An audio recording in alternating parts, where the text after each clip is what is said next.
Safest gym in town brings to you fitness की home delivery।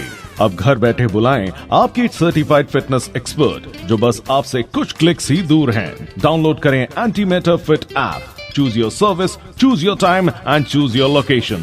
Sessions start at just ₹99। मुझे आला कमान का आदेश आया है, उसी के अनुसार मैंने अपना फॉर्म भरा है। आला कमान के आदेश के अनुसार मैंने अपने कांग्रेस पार्टी से अपना फॉर्म भरा है और जमा करवाया है। मैं पिछले बार भी अजमेर में सबसे अधिक रिकॉर्ड से जीती थी और इस बार भी मैंने अजमेर में कांग्रेस पार्टी का रिकॉर्ड तोड़ा है, क्योंकि कांग्रेस पार्टी का रिकॉर्ड बनाया है। उसी के अनुसार उन्होंने मुझे आदेश दिया है कि मैं महापौर का चुनाव लड़ूं, ताकि मतलब मैंने अपने वार्ड से कभी भी किसी भी मतलब चाहे रघु शर्मा जी के हों या जो झुंझुनवाला के या हेमंत भाटी जी के, सभी को मैंने हर बूथ से जितवाया ही है। कभी भी मैंने हार का सामना नहीं किया है, कभी मैंने हार उनको नहीं दिखाई है। कांग्रेस पार्टी की जीत दिला के उनकी झोली में हमेशा डाला है। उन्हीं के आदेश अनुसार मैं अभी अपना फॉर्म भरा। कांग्रेस से 2 कैंडिडेट और खड़े हुए हैं, तो क्या टक्कर आपस में? ये आला कमान का आदेश मुझे है कि जमा कराना है, उनके बारे में वो अपना राय दे सकते हैं। आला कमान हमारे हेमंत भाटी जी हैं, रलावता जी हैं, राजकुमार जयपाल जी हैं और भी जो हैं अजमेर के सभी। आला कमान का आदेश है, सभी है मेरे लिए, तो आदेश तो सभी है, आला कमान तो सभी है, सभी का आदेश है। हाँ, गुटबाजी चल रही थी, भाटी जी की चल रही थी, जयपाल जी की तरह। नहीं नहीं, अभी सब गुटबाजी नहीं है और सभी एक हैं और उन्होंने मुझे आदेश दिया है। कैंडिडेट भी आपके पास खुद नहीं है बीजेपी के पास, तो वो रणनीति अपनी बना रहे हैं हमारे आला कमान, जो भी होगा वो बाद में देखेंगे। तो क्या डिप्टी मेयर के लिए भी कांग्रेस फॉर्म भरेगी? आला कमान का आदेश होगा तो जरूर होगा। मैंने आज नामांकन दाखिल किया महापौर पद के लिए और महापौर पद के लिए चुनाव लड़ने के लिए दाखिल किया। क्या कारण रहे? सीटें कम है, उसके बावजूद आपने नामांकन? सीटें कम होने से कोई फ़र्क नहीं पड़ता। अगर पार्टी का सिद्धांत और पार्टी मुझे चाहती है कि उम्मीदवार मैं बनूं, तो पार्टी के सिद्धांतों पर चलते हुए मैं उसके लिए भी तैयार हूं कि हम अगर मान लीजिए नहीं भी बनते हैं, लेकिन पार्टी की नीति के अनुसार मैं उसके लिए भी तैयार हूँ। आपको नहीं लगता है चंचल बेरवाल जी भी हैं, वो भी कांग्रेस से लड़ी हैं, वो भी खुद भी मैदान में हैं, आप भी मैदान में हैं, निर्दलीय भी, तो आप लड़ेंगे या बीजेपी को लड़ेंगे? नहीं, हमारा मतलब तीनों अगर मैदान में है तो पार्टी जिसको आदेश देगी वो एक ही लड़ेगा, तीनों नहीं लड़ेंगे।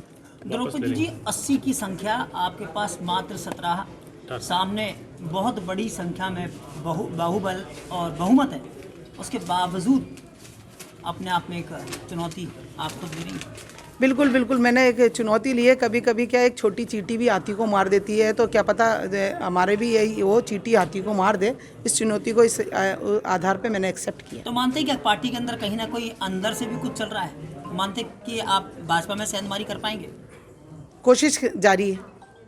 पार्षद हूँ, जो आज हमने मेयर के लिए निर्दलीय के रूप में फॉर्म भरा है और अब इसके लिए वैसे चुनाव लड़ने के लिए सबको अधिकार है, वैसे ही मैं भी मेयर के लिए फॉर्म भरने आई हूँ। मेयर का फॉर्म भर दिया है, अब आगे जो होता है वो देखते हैं, उस हिसाब से जैसे समीकरण बैठती है वैसा करेंगे। कितनी संभावनाएं आपको लगती है?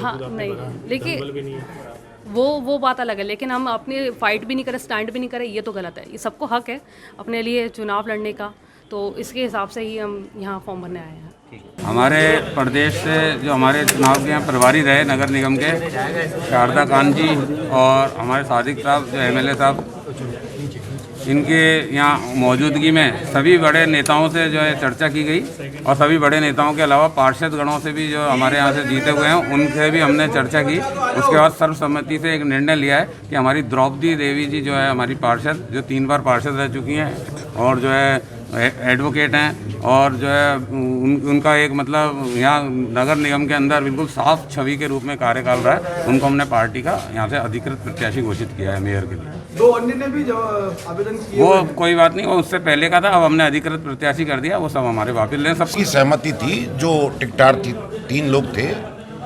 सभी का था कि पार्टी जिसे भी उचित समझे, तो सभी पार्षदों की राय ली गई, सभी नेताओं की राय ली गई और उस पर यह तय किया कि द्रौपदी जी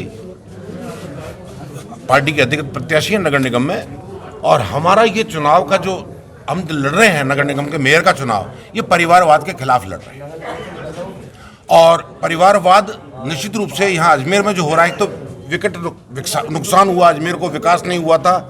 द्रौपदी जी लगातार जीतती आ रही पार्षद हैं, पढ़ी लिखी हैं, एडवोकेट हैं हमें विश्वास है कि आत्मचिंतन पर, आत्ममंथन पर, अंतरात्मा की आवाज़ पर हमें बहुमत मिलेगा और नगर निगम का बोर्ड हम बनाएंगे, कांग्रेस बनाएगी, द्रौपदी जी विजयी होंगी।